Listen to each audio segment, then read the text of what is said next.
Ilagay po natin ang kamatis sa kumukulong tubig. Ayan. Tapos pakuluin mabuti para yung asim at saka yung lasa ng kamatis. Makukuha po natin malalasan. Tsaka luya, of course.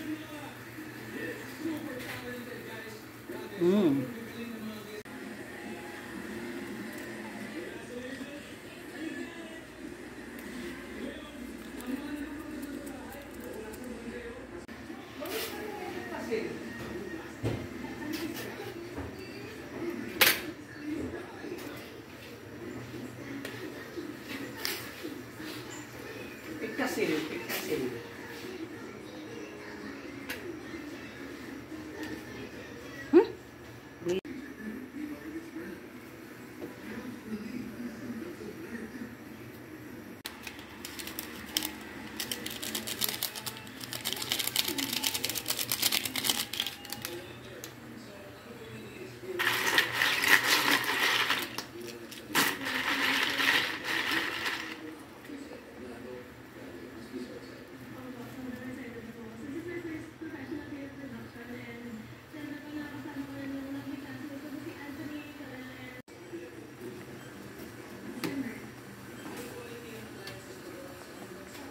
Tikman po natin kung masarap ang kinamatisang bangus na mayroong sili, kamatis.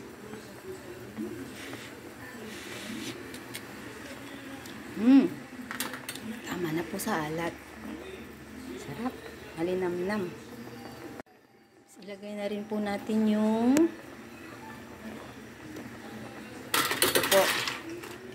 shell. Ayan. Ganda po ito sa mga nanay na nagpapa-breastfeed. Ayan, mga 2 kulo lang po itong shell natin. Ayan po.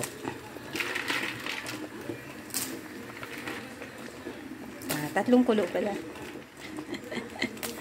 Sarap po ito sa mga nanay na nagpapa-breastfeeding dyan. Breastfeed ang parami ng gatas.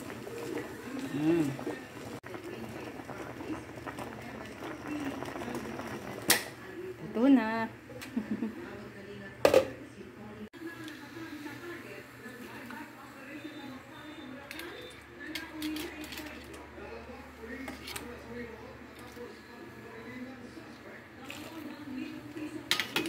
Pwede na po tayong kumain. Yummy.